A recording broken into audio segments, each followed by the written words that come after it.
आज जो हम टॉपिक यहाँ पर टच करने वाले हैं वो आज तक मैंने जितने भी सेशंस करे हैं उन सब में से सबसे इम्पॉर्टेंट टॉपिक है, वो है how to choose your career. कि जो पेरेंट्स हमसे एक्सपेक्ट करते हैं कुछ हद तक वो एक्सपेक्टेशंस भी पूरी हो जाए और जो हम करना चाहते हैं वो भी हम कर सकें और आगे फाइनेंशियली ग्रो करने की जो पॉसिबिलिटीज़ हैं वो इनफाइनाइट हो। इससे पहले कि मैं आप लोगों को बताऊं कि ये चीज़ कैसे होगी या हमको क्या करना है, इसके लिए मैं आप लोगों से जानना चाहूँगा आप लोग अपना करियर कैसे चूज़ करते हैं। सर हम करियर चूज करते हैं जो हमारे पेरेंट्स आपस में सोचते हैं, जो बनना चाहते हैं वो सोचते हैं कि इसमें हमारा चिल्ड्रन फाइनेंशियली सही सक्सेसफुल हो सकता है और हो सकता है वो हमारे दिमाग में पहले से बचपन से सेट कर देते हैं कि आपको ये बनना है और हम छोटे होते हैं तो हम सोचते हैं कि यही हमारे लिए अच्छा ऑप्शन होगा, इसमें सक्सेसफुल हो सकते हैं। फिर वो बच्चे वही करने लग जाते हैं और फिर ये 90% बच्चे इससे चुनते हैं। मोस्टली क्या होता है कि फ्रेंड सर्कल के दबाव में आके लोग भेड़ चाल में आके कर लेते हैं, फ्रेंड ये करना तो हम भी ये करते हैं। सर बेसिकली जो होता है वो पेरेंट्स हमारे बोलते हैं कि 2 साल पहले उसने वो करा था आज वो सक्सेस है। वो जो है तेरे बड़े भैया जो है वो आज यूएस में बैठे हैं, ये जॉब कर रहे हैं। तो बेसिकली ये कहते हैं कि तू भी ये कर ले, तू भी उसकी तरह स्टैंड हो जा। कोई इंटरेस्ट के बारे में बात नहीं करता कि हमारा इंटरेस्ट किसमें है किसमें नहीं है। बट सर वो पेरेंट्स जब हमसे पूछते हैं कि आप ये नहीं करना वो नहीं करना तो बताओ क्या करना है, तो सर कई बार ये भी होता है कि हमारे पास ही जवाब नहीं होता, हम क्या करें, हमें यही नहीं पता होता।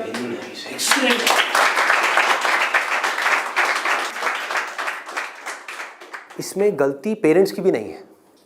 जैसे मैं आपको बोलता हूँ कॉमर्स, कुछ लिमिटेड ऑप्शंस माइंड में आते हैं। क्या आते हैं? सीए आता है और बीकॉम आता है और बीबीए आता है, एमबीए आता है, सीएफए आता है, और कोई ऑप्शन आता है? आता ही नहीं है। तो ध्यान से देखो क्या हो रहा है। हम सब बच्चों की सोच एक जैसी है, सब पेरेंट्स की सोच एक जैसी है। तो ये पेरेंट्स की सोच किसने बनाई? क्या उनकी गलती है? इस पूरी की पूरी सोसाइटी ने मिलकर बनाई।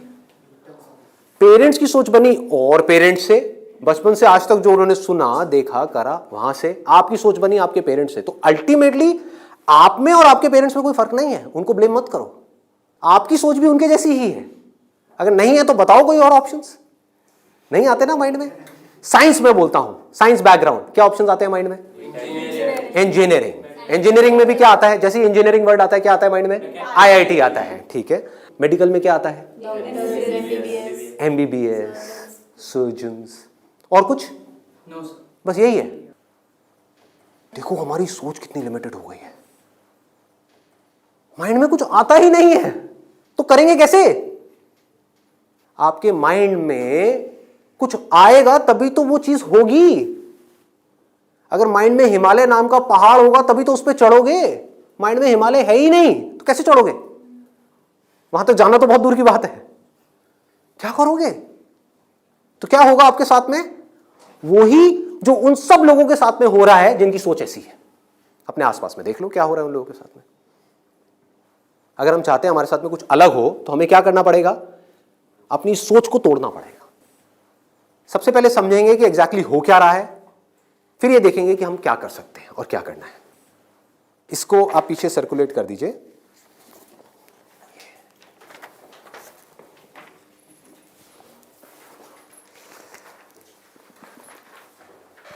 इसमें लिखा है how to choose a career.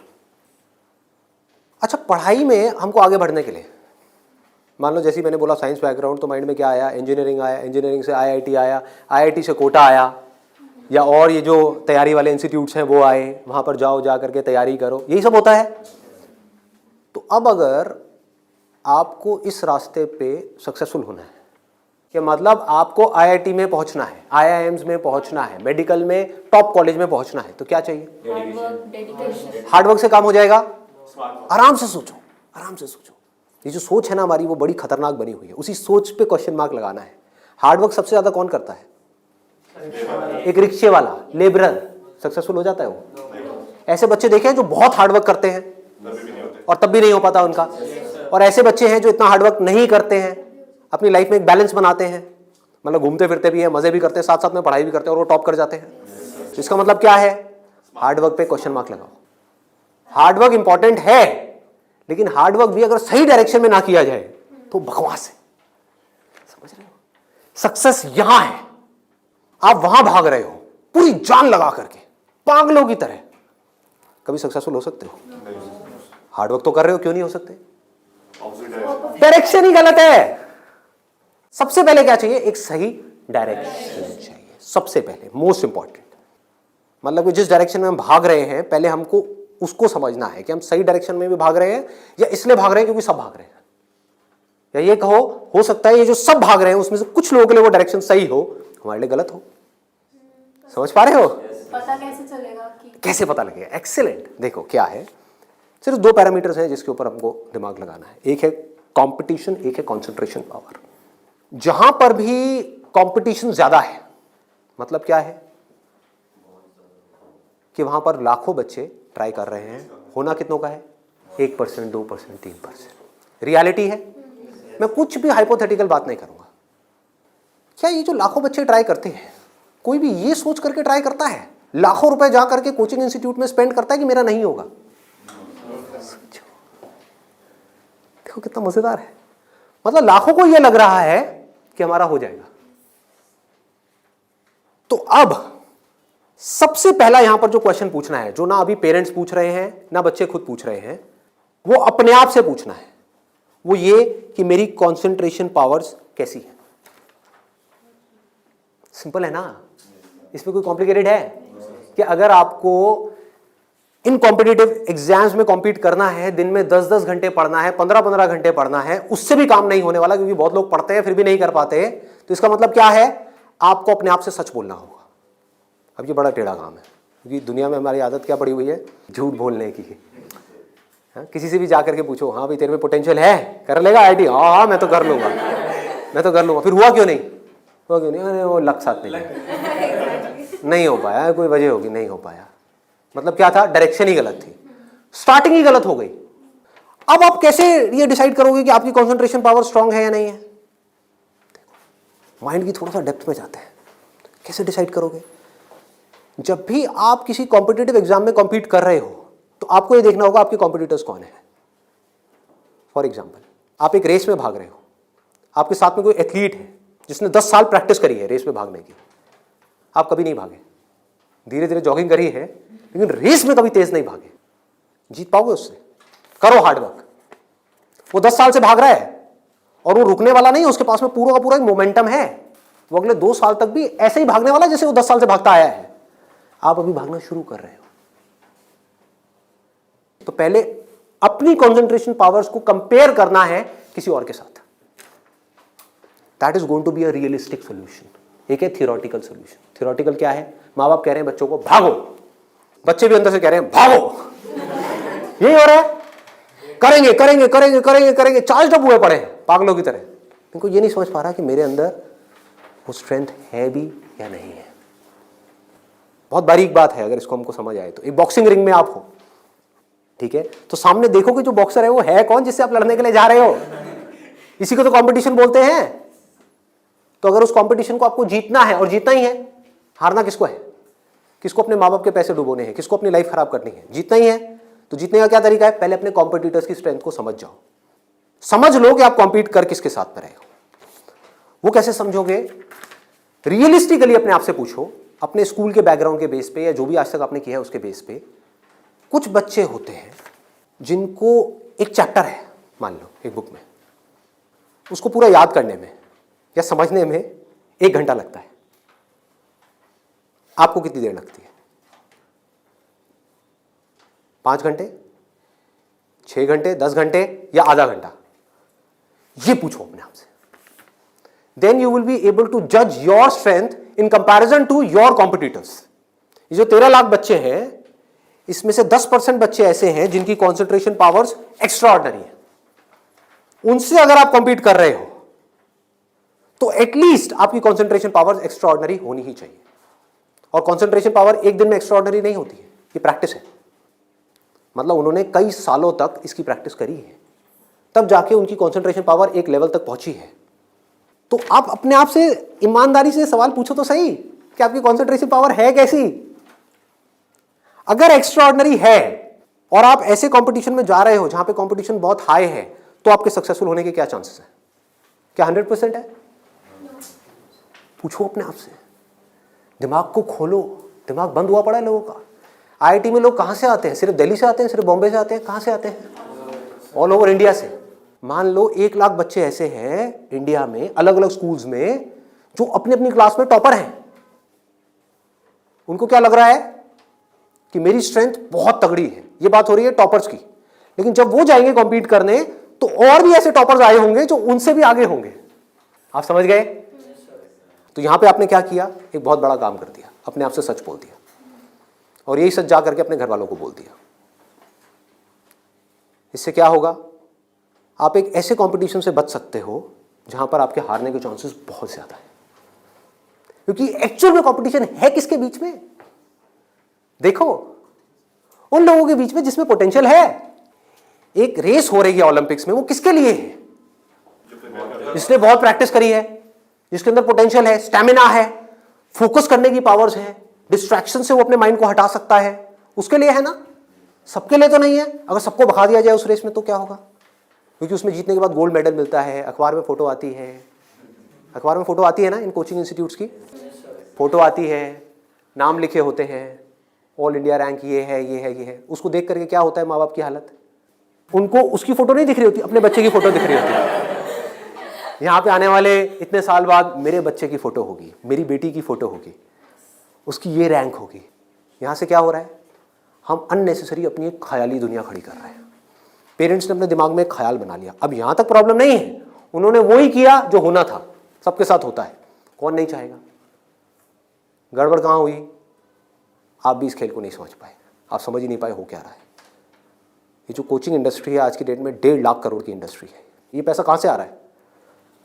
हम सब से आ रहा है, हमारी जेब से आ रहा है। तो अगर इस खेल को हम समझ जाएं, हमारे पेरेंट्स नहीं भी समझ पा रहे क्योंकि वो तो सपने देखेंगे ही, और हम जाकर के बोले ये सपना आप अभी रोक दो, इस पे लगाम लगाओ, देखो पहले कि आपका बच्चा कहाँ स्टैंड करता है। गाड़ी आपके पास में 800 और कॉम्पीट करने की बात कर रहे हो फेरारी वालों से, बट इसका मतलब ये नहीं है 800 बुरी है। आप समझ गए मेरी बात? रेस में बुरी है, बट दिल्ली की सड़कों पे, पुरानी दिल्ली में फेरारी अच्छी है, 800 अच्छी है, 800 अच्छी है, ज्यादा सक्सेसफुल है। बट वही अगर उस रेस में चली जाए जिसमें सब भाग रही हैं और सारी 800 नहीं है, फेरारीज है, एक से एक फेरारीज है, किसमें कितनी आग लगी हुई है वो आपको पता ही नहीं है। आप समझ पा रहे हो? कोई आ रहा है कहीं से, उस बच्चे में कितनी आग है और कितना पोटेंशियल है वो आप सपने में भी नहीं सोच सकते, और आप उससे लड़ने की बात कर रहे हो। किस बेस पे? क्योंकि मेरे घर वालों ने ये सपना देखा है और मुझे सपने को सच करना है। पोटेंशियल है या नहीं है? पूछो अपने आप से, तो आपको क्लियर कट जवाब मिलेगा। Clear cut. 10% लोग ऐसे होते हैं जिनमें एक्चुअल में पोटेंशियल है इन एग्जाम्स में कॉम्पीट करने का। तो if you are there in that top 10% category, तो अब आपका हार्डवर्क यहां पे काम आने वाला है। Depending upon your hard work, बशर्ते आपके अंदर पोटेंशियल हो। फॉर एग्जाम्पल फेरारीज की रेस हो रही है, उसमें आपने पूरी जान लगा दी, एक सेकंड के लिए भी डिस्ट्रैक्ट नहीं हुए। ठीक है, डिस्ट्रैक्ट होने में 1 सेकंड लगता है। डिस्ट्रैक्शंस वाला मेरा सेशन है पावर ऑफ फोकस, वो देखा होगा आप लोगों ने। बहुत तरह की डिस्ट्रैक्शंस है। मान लो आप हो तो फेरारी, लेकिन डिस्ट्रैक्ट हो गए, रुक गए, रेस यहां हो रही है, आप यहां चले गए, आउट है कि नहीं? तो आपको पूरी तरह से फोकस्ड रहना पड़ेगा, हार्डवर्क करना होगा, डेडिकेशन चाहिए, डिजायर चाहिए, सब कुछ चाहिए। लेकिन सबसे पहले क्या चाहिए? इंजन में दम होना चाहिए, अंदर वो पोटेंशियल होना चाहिए, एक्स्ट्रा ऑर्डिनरी कॉन्सेंट्रेशन पावर्स होनी चाहिए। ये बात हमको समझ क्यों नहीं आ रही है? अब क्यों चाहिए कॉन्सेंट्रेशन पावर्स? कभी सोचा है? 2 तरह के काम है इस दुनिया में, एक वो जिसमें हमारा इंटरेस्ट है, दूसरा वो जिसमें इंटरेस्ट नहीं है। जहां इंटरेस्ट नहीं है वहां पर कॉन्सेंट्रेशन पावर्स का स्ट्रांग होना बहुत जरूरी है, जहां है वहां पर नहीं है, क्योंकि वहां तो ध्यान लग जाता है। वीडियो गेम खेलने के लिए कॉन्सेंट्रेशन पावर चाहिए क्या? क्यों? क्यों? इंटरेस्ट है तो वहां पर कॉन्सेंट्रेशन हो जाता है, खेलने में कॉन्सेंट्रेशन हो जाता है, और बहुत सारी चीजों में कॉन्सेंट्रेशन हो जाता है। पढ़ाई में हमें कॉन्सेंट्रेट करना पड़ता है और चाहिए ही चाहिए, क्योंकि पढ़ाई में 99.99% लोगों का इंटरेस्ट नहीं होता। तो कैसे पढ़ाई में क्रैक कर पाएंगे? तब जब अपने ध्यान को ऐसी जगह पे रोकना आता हो जहां पे हमारा इंटरेस्ट नहीं है। और ऐसी स्ट्रेंथ कितने लोगों में होती है? सच सच बताना आज, मतलब ईमानदारी से, आप में से कितने हैं यहां पर जो आप क्लेम कर सकते हो कि मेरी जो कॉन्सेंट्रेशन पावर्स हैं वो एक्स्ट्रा ऑर्डिनरी है? ऑनेस्टली आपकी है? Let's give a big hand for him. हम सब में से सिर्फ एक की, और ट्राई कौन करते हैं? सब करते हैं। मेजॉरिटी ऑफ पीपल, सब तो नहीं कह सकते, मेजॉरिटी ऑफ पीपल करते हैं। है ना खतरनाक खेल? और एक बहुत बड़ी चीज हुई है अभी यहां पर, आप में से सिर्फ एक ने अपना हाथ उठाया, बाकियों ने नहीं उठाया। इसका मतलब आपने क्या किया? सच बोल दिया, एक्सेप्ट कर लिया। अगर अपने घर पे भी एक्सेप्ट कर लो तो क्या होगा? खेल शुरू होने से पहले ही खत्म हो जाएगा। अगर ये मेजॉरिटी ऑफ बच्चों को समझ आ जाए, इंडिया में लाखों बच्चे मेरी वीडियोस देखते हैं, उनको ये समझ आ जाए और वो अपने आप से सच बोल दें, अपना हाथ ऊपर ना करें, अपने घर पे जाकर के बोल दें मेरी कंसंट्रेशन पावर एक्स्ट्रा ऑर्डिनरी नहीं है। हाँ, मेरी क्लास में कुछ 4 बच्चे हैं, उनकी है, वो भी कॉम्पीट करने जा रहे हैं, उनको करने दो। मुझे नहीं लगता कि मैं जीत पाऊंगा इस खेल में। हाँ, कुछ और ऐसे खेल हैं जहां पर मैं फाड़ दूंगा। तो क्या होगा? अब क्या आपके पेरेंट्स भेजेंगे आपको? पहले ही बोल दो, आपने भेजना है भेज दो, लेकिन आपका पैसा डूबेगा। 5 लाख डुबोने हैं, डुबो दो। भेजना है भेज दो, मुझे पता है मेरा नहीं हो पाएगा।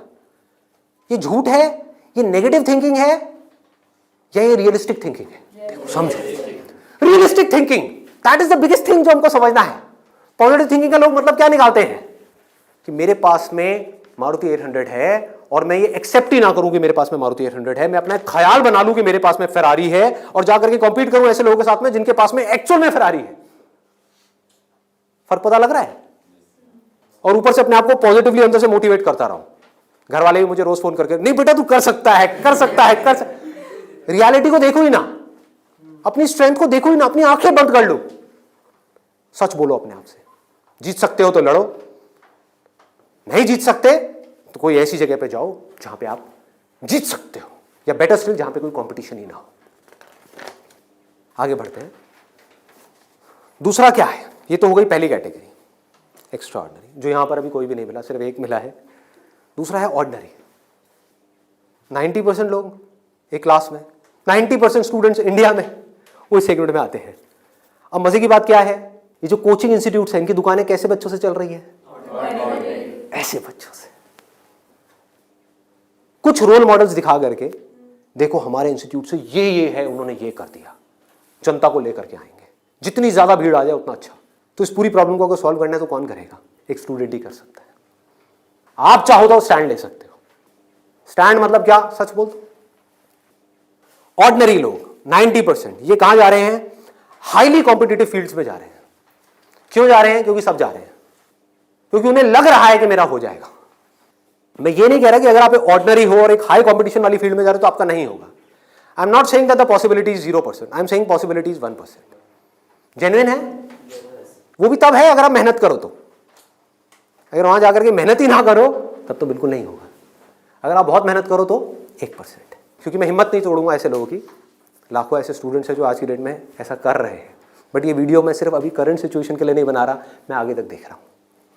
आने वाले 20 साल, 50 साल, 100 साल आगे तक देख करके चल रहा हूँ कि इंडिया की प्रॉब्लम्स का अगर हमको सोल्यूशन निकालना है, अनएम्प्लॉयमेंट का सोल्यूशन निकालना है, डिप्रेशन का सोल्यूशन निकालना है, तो वो सोल्यूशन क्या है? मेरी सोच वहां पर चल रही है। इसकी वजह से होगा क्या? अभी जो ऑलरेडी ऐसे ऑर्डिनरी स्टूडेंट्स हैं और वो ऐसी जगह पे चले गए हैं, तो उनकी हिम्मत टूट जाएगी इस वीडियो को देख करके। तो मैं उनको क्या कहूँगा? उम्मीद है, लगा दो जान। बस साथ में क्या कहूँगा उन पेरेंट्स को जो अब ऐसा गेम खेलने वाले हैं, उन स्टूडेंट्स को क्या कहूँगा? मोस्ट इंपॉर्टेंट जो मुझे देख रहे हैं, बड़ा सिंपल है कि अपने पेरेंट्स को जाकर के कहो मुझे नहीं लगता कि मेरे में पोटेंशियल है, मुझे नहीं लगता कि मैं कर पाऊंगा। हाँ, 1% चांस है। सच बोल दो, बोलो मैं ये नहीं कह सकता मैं कर ही नहीं सकता, 1% चांस, 99% चांस है मैं नहीं कर पाऊंगा। मैं जानता हूं अपने आप को, आप नहीं जानते, मैं जानता हूं। मुझे पता है अंदर से कि मैं क्या हूं, मुझे पता है अंदर से कि मेरे अंदर कितनी आग है, कितना पोटेंशियल है। मैं अपने दोस्तों के साथ में बैठ के पढ़ा हूं, मुझे पता है अंदर से कि मैं क्या हूं। तो आप क्या कहोगे? सच बोलोगे अपने घर वालों को जाके कि देखो अगर आप मुझे 2 साल तक की कोचिंग कराओगे, उसमें मान लो ₹1,00,000 साल की फीस हो गई, प्लस रहना खाना पीना what ever it is, total मान लो 2 साल में कितना खर्चा आया? 4-5 लाख रुपए। 5 लाख मान लेते हैं। तो आप बोलोगे अपने घर वालों को जाकर के अगर अभी भी ये सब सुनने के बाद भी आप कहते हो कोई बात नहीं बेटा 1% चांस है तू कर ले, तो मैं आपको एक बेटर ऑप्शन देता हूं प्रैक्टिकल रियलिटी के बेस पे। यहां पे अगर आपके पेरेंट्स आपके ऊपर दाव लगाते हैं, जीतने के चांसेस क्या है पेरेंट्स के? 1:100। इससे बेटर ऑप्शन क्या है? गोवा जाओ। Seriously, I am serious about it, मजाक नहीं कर रहा। गोवा जाओ, वहां पे कैसीनोज हैं। वहां पे अगर आप 5 लाख रुपए लगाते हो, एक रूले करके गेम है, पता है आप लोगों को? सारे जुआरी हैं क्या यहाँ पे? रूले गेम है जिसमें एक बॉल घुमाते हैं, 36 नंबर होते हैं और एक 0 होता है। वहां पे अगर आप 1 नंबर पे पैसा लगाते हो और वो नंबर आ जाता है तो 1 रुपए आपका बन जाता है 36 रुपए। जीतने की प्रोबेबिलिटी क्या है? 1:37। यहां पर क्या है? 1:100। वहां पर क्या है? 1:37, मतलब इससे डबल से भी ज्यादा है। तो अपने पेरेंट्स को सजेशन दो कि जुआ खेलना ही है तो ये बेटर ऑप्शन है। खेलते हैं ना, मेरी जिंदगी क्यों दांव पे लगा रहे हो? मुझे तो बचने दो। अरे खेलना है तो मिलके खेलते हैं। जाओ अपने पेरेंट्स के साथ में, उनको गोवा लेकर के जाओ, अपनी पार्टी करना, और एक दिन जाना ले आकर के 5 लाख रुपए एक टेबल पे रख देना। अगर वो नंबर आ गया तो कोई भी नंबर चूज कर लो। आपके पेरेंट्स चाहते हैं आप नंबर 1 पे आओ, ऑल ओवर इंडिया में आपकी नंबर 1 रैंक आए, तो 1 नंबर पे पैसा लगाओ जुए में। वहां भी 1 नंबर पे पैसा लगा रहे हैं, यहां भी 1 नंबर पे पैसा लगाओ। अगर वो 1 नंबर आ गया तो कितना मिलेगा 5 लाख का? 1,80,00,000। 1,80,00,000 उसको उठा करके बैंक में FD कराओ। कितना इंटरेस्ट आएगा? 12%। तो अब टाइम गया। आप मान लो टैक्स वैक्स काट के 7-8% भी आ गया आपके हाथ में, महीने का ₹1,00,000, साल का 12 लाख रुपए। सोचो क्या ये प्रैक्टिकल है या नहीं है? जो बात मैंने बोली है थियोरेटिकल है, प्रैक्टिकल है। वहां भी जुआ है, यहां भी जुआ है। आप भी बोल रहे हो हाँ शायद मेरा हो जाएगा, पेरेंट्स भी कह रहे हैं हाँ शायद इसका हो जाएगा। प्रोबेबिलिटी हमारे सामने है, आपके होने की जो प्रोबेबिलिटी है वो हमारे सामने है। हाँ अगर आप एक्स्ट्राऑर्डिनरी में हो तो बात अलग है, मैं उसकी बात नहीं कर रहा। वहां पर आ गई 10% से 100%, तो वहां पर जुए का कोई कंपैरिजन नहीं है, ठीक है ना। बट अगर आप ऑर्डिनरी में हो और वहां पर जाकर के आप कॉम्पीट कर रहे हो, इससे बेटर ऑप्शन है जुआ। अगर घर वाले कहेंगे पैसा डूब गया तो जुए में, तो बोलो वो तो यहां भी डूब रहा है। हाँ? यहां भी तो डूब रहा है। फर्क क्या है? इसको बोलते हैं एक रियलिटी के बेस पर समझ करके सोच करके लिया हुआ डिसीजन। तो अब तीसरा ऑप्शन क्या है हमारे पास में? कोई ऐसा करियर चूज करो, देखो कितना मजेदार है, जहां पे आपको कंसंट्रेशन पावर की जरूरत ही ना हो, not required. If you love singing, concentration power चाहिए क्या? नहीं चाहिए, हो जाएगा। किसी खेलने में इंटरेस्ट है तो वहां पे कंसंट्रेशन पावर बहुत स्ट्रांग चाहिए क्या? हो जाएगा, घंटों तक हो जाएगा। एक है कंसंट्रेट करना पड़ता है, एक है कंसंट्रेशन हो जाता है। दोनों में बहुत फर्क है। इंटरेस्टिंग है तो कंसंट्रेशन हो जाता है, इंटरेस्टिंग नहीं है, बोरिंग है तो कंसंट्रेट करना पड़ता है, फिर चाहे वो पढ़ाई हो चाहे जॉब हो। ये छोटी सी सोच चाहिए, समझ चाहिए। अब यहां पे क्या चलेगा? इन फील्ड्स में कंपटीशन क्या है? आर्ट हो गया, स्पोर्ट्स हो गया, कोई भी क्रिएटिव फील्ड हो गई, वहां पर कंपटीशन क्या है? बहुत ज्यादा है उन लोगों के लिए जो मीडियोकर है। लेकिन अगर आपके अंदर टैलेंट है, कोई कंपटीशन नहीं है, क्योंकि दोनों को आपस में कंपैरिजन किया ही नहीं जा सकता, कोई नंबर्स नहीं है ना। ध्यान से समझो, जैसे आप किसी एग्जाम में जाते हो तो एक कंपेयर किया जा सकता है आपको किसी से, क्योंकि आपके आए 90%, किसी और के आए 99%, तो कंपैरिजन है। टैलेंट में क्या है? आपके अंदर एक तरह का टैलेंट है, किसी और के अंदर और कोई तरह का टैलेंट है। आप जो कर सकते हो वो नहीं कर सकता, वो जो कर सकता है वो नहीं कर सकता। एक सिंगर है उसकी अलग तरह की आवाज है, कोई और सिंगर है उसकी अलग तरह की आवाज है। अब यहां पे भी एक छोटा सा प्रॉब्लम है। प्रॉब्लम क्या है यहां पर? प्रैक्टिकली आप लोग बताओ कि प्रॉब्लम क्या है यहां पर इस तरह का कुछ करने में? स्कोप क्या होगा क्या नहीं होगा? देखो अगर टैलेंट हो तो स्कोप होगा या नहीं होगा? होगा। बट ऑब्वियस, टैलेंट कैसे डेवलप होता है? प्रैक्टिस। और ये भी तभी काम आएगा जब इंटरेस्ट होगा। समझ गए ना? जितना ज्यादा इंटरेस्ट होगा उतना ही ज्यादा पैशन होगा, जितना ज्यादा पैशन होगा उतना ही ज्यादा पैशन के साथ प्रैक्टिस करोगे, जितना प्रैक्टिस करते चले जाओगे उतना ही टैलेंट बढ़ता चला जाएगा। जितना आपका टैलेंट बढ़ता चला जाएगा आपके लिए कंपटीशन उतना ही कम होता चला जाएगा। क्लियर है ना? बट आप इन सारे रूट से भागने के लिए वहां पर जा रहे हो तो भगवान ही मालिक है आपका। समझ गए? पढ़ाई के टॉर्चर से बचने के लिए जबरदस्ती कोई ऐसा काम नहीं है जो आपको बहुत इंटरेस्टिंग लगता है फिर भी आप कर लो, आप कहो हाँ ये सही है, तो आपका वही हाल होगा जो वहां पे कंपटीशन में बाकी लोगों का हो रहा है।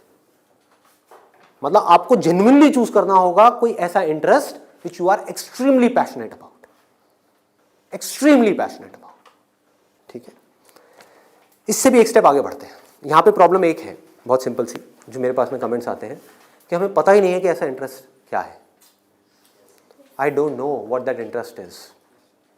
मेरे लिए ऐसा कोई इंटरेस्ट नहीं है, कोई ऐसा टैलेंट नहीं है, कोई ऐसी स्किल नहीं है जो मैं कह सकूं कि हाँ इसके बेस पे मैं अपनी पूरी लाइफ स्टेक पे लगा सकता हूं। उनके लिए क्या सोल्यूशन है? आपके घर वाले चाहते हैं आपको डिग्री मिले, आप चाहते हो कुछ अपना करना, फाइनेंशियली भी सक्सेसफुल हो जाओ, तो उसका ऑप्शन क्या है? ये रहा। यानी कि आप बहुत ज्यादा टफ एग्जाम्स को क्रैक नहीं कर सकते, बहुत ज्यादा टफ पढ़ाई नहीं कर सकते, लेकिन आप पढ़ सकते हो। तो आप एक ऐसी फील्ड चूज करते हो जहां पे कंपटीशन लो है, जहां पे कंपटीशन कम है, और अगर वहां पर आप स्मार्ट वर्क करने लग जाओ तो आपके जीतने के जो चांसेस हैं, सक्सेसफुल होने के चांसेस हैं, that starts from 10% and goes up to 100%, as good as उन लोगों के कंपैरिजन में जो यहां पर टॉप पर है। और यहां पर कोई लिमिट नहीं है कि हम क्या कर सकते हैं। स्मार्ट वर्क को मैंने नीचे डिफाइन भी किया हुआ है कि what does smart work mean. It means developing your understanding, that is smart work. जो काम आप कर रहे हो उसकी समझ अगर आपको है कि आप क्या कर रहे हो, क्यों कर रहे हो, कैसे कर रहे हो, तो आप स्मार्ट वर्क कर रहे हो। समझ नहीं है बस कर रहे हो तो आप हार्ड वर्क कर रहे हो।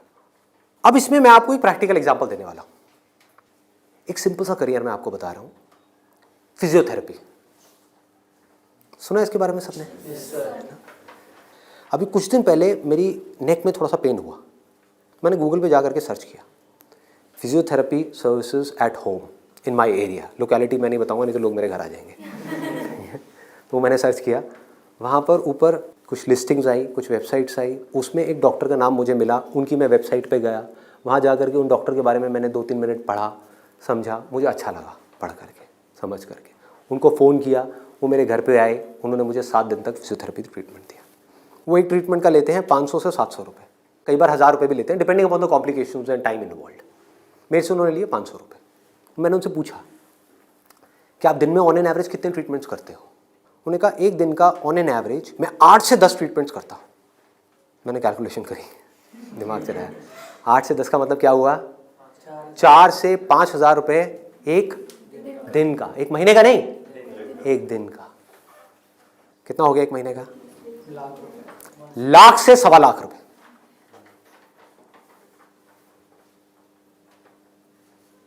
अभी उनको 4 साल हुए अपनी फिजियोथेरेपी करे हुए, ये नहीं है कि 40 साल हो गए, 4 साल। समझ रहे हो क्या किया उन्होंने, कैसे किया उन्होंने? वो सब आ जाता है स्मार्ट वर्क के अंदर। उन्होंने हार्ड वर्क नहीं किया, स्मार्ट वर्क किया।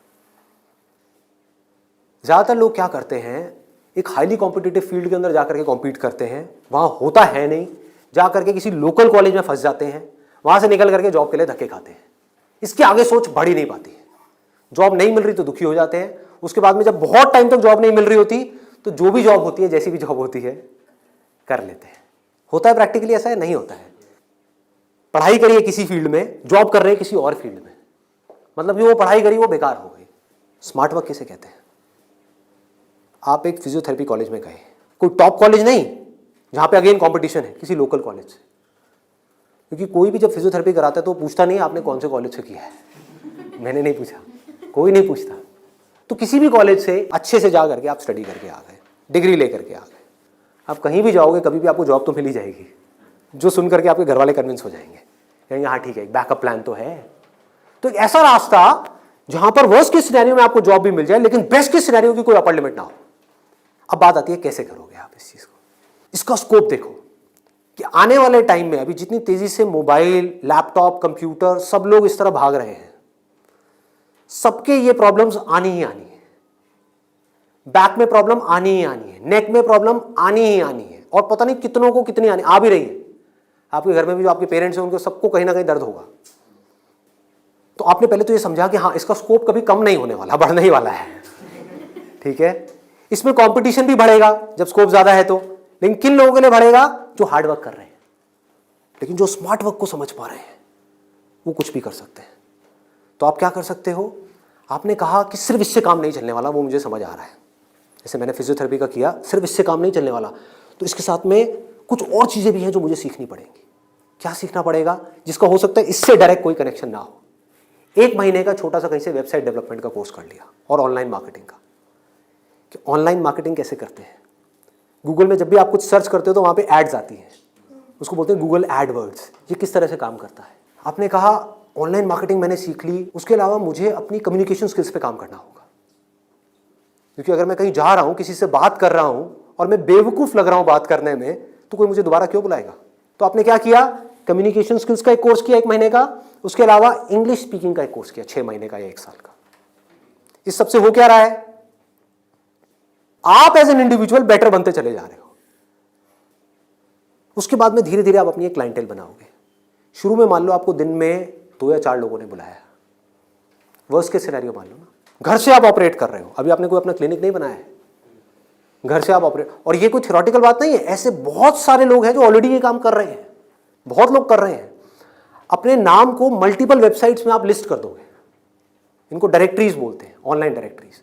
तो ऑनलाइन सर्च इंजन में कोई भी कुछ भी सर्च करेगा तो कहीं ना कहीं वो आप तक पहुंच जाएगा, चाहे वो एक वेबसाइट के थ्रू पहुंचे, चाहे आपके थ्रू पहुंचे, चाहे एड के थ्रू पहुंचे, चाहे कहीं से भी पहुंचे, वो आप तक पहुंचेगा। अगर उनको आपने सेटिस्फाई कर दिया, अपनी बातों से भी, अपने ट्रीटमेंट से भी, ईमानदारी से, जेन्युइनली अच्छा ट्रीटमेंट कर दिया, तो वो क्या करेंगे? लोकेलिटी में रिकमेंड करेंगे, अपने फ्रेंड सर्कल में करेंगे, अपने रिलेटिव्स में करेंगे। तो धीरे धीरे क्या होगा? कुछ महीनों में क्या होगा? यहां पे थोड़ा पेशेंस रखना होगा। ये नहीं है सारा काम 1 दिन में हो जाएगा। आईआईटी में भी आपका एडमिशन होगा तो ये नहीं कि हलवा है वहां से क्लियर करना, 4 साल तक लग करके दिन रात काम तो करना ही पड़ेगा ना, यहां भी करना पड़ेगा। तो आप सीखते जा रहे हो, समझते जा रहे हो, धीरे धीरे आपको कुछ ऐसी टेक्नोलॉजीज के बारे में पता लगेगा, कुछ ऐसे इक्विपमेंट्स के बारे में पता लगेगा। इसमें हजारों तरह के इक्विपमेंट्स हैं, हजारों तरह की चीजें हैं, अलग अलग तरह के ट्रीटमेंट्स के लिए। इतनी बड़ी फील्ड है ये। आप आने वाले टाइम में फिजियोथेरेपी का एक ऐसा क्लिनिक बना सकते हो अपनी सिटी में या कहीं पर भी, जो अपने आप में स्टेट ऑफ द आर्ट हो, मतलब ऐसा जो पूरे इंडिया में ना हो। और क्लिनिक आप ऐसे करते करते धीरे धीरे, अभी 1 दिन में या 2 दिन में नहीं होगा, मान लो 5 साल में होगा, 10 साल में होगा, 20 साल में होगा। क्लिनिक कितना बड़ा हो सकता है, कितने क्लिनिक्स हो सकते हैं, क्या क्या हो सकता है, कोई लिमिट नहीं। अगर कुछ लोग जो मेरी इन बातों को समझ पाए, जो बातें मैं कर रहा हूं, और कुछ ऐसी डायरेक्शन में जा पाए सेंसिबल तरीके से, smartly, not by doing a lot of hard work but by doing smart work, तेजी से आगे बढ़ पाए, तो आने वाले टाइम में यही वो लोग होंगे जो आने वाले टाइम में लोगों के लिए जॉब अपॉर्चुनिटीज क्रिएट करेंगे। अंदर से एक ये फीलिंग होनी चाहिए कि मुझे लोगों की प्रॉब्लम्स को सॉल्व करना है। अगर मैं कर पाया तो मेरी प्रॉब्लम्स तो सारी अपने आप सॉल्व हो जाएंगी, वो लोग करेंगे ना। अगर आपने किसी के दर्द का इलाज कर दिया तो वो आदमी आपको पता है क्या कहेगा? बताओ आपको क्या चाहिए। वो लोग आपके पीछे आएंगे। आपने उनको बोल दिया ना, नहीं मैं आज आपका ट्रीटमेंट नहीं कर रहा, नहीं डॉक्टर साहब आप बताओ कब आओ। मतलब कि अपने आप को अंदर से स्ट्रांग बना लो तो दुनिया भागती हुई आपके पास आएगी। ये एक रास्ता है। एक है अंदर से तो स्ट्रांग बनो मत और दुनिया के पीछे भागते रहो। भैया मेरा कुछ हो सकता है, भैया मेरा कुछ हो सकता है, भैया कहीं लगवा दो, जॉब लगवा दो, भैया ये भैया वो भैया वो। अरे काहे का भैया, समझे? ये एटीट्यूड चाहिए। ढंके की चोट पे आप काम करो। मैंने लाइफ में जो भी काम किया है बिल्कुल एटीट्यूड के साथ किया है। ये मैं कर रहा हूं, आपको चाहिए तो लो, नहीं चाहिए तो आगे बढ़ो। Does not make any difference to me, क्योंकि मैं जो कर रहा हूं आई बिलीव इन इट। मैं कोई भीख नहीं मांग रहा हूं आपसे। और बहुत सारे लोग होते थे जिनको मैं मना कर देता था, जब मैं नहीं कर रहा तुम्हारा शूट, और वो जा करके 4 लोगों को पकड़ के ले आते थे, ये बंदा जेन्युइन है, इसमें दम है ना बोलने का। वो दम कहां से आता है? सोच से आता है। सोच को खोलो, बंद करके इसमें मत रहो, फाड़ दो। और फिर भी रहना है तो आपकी चॉइस है।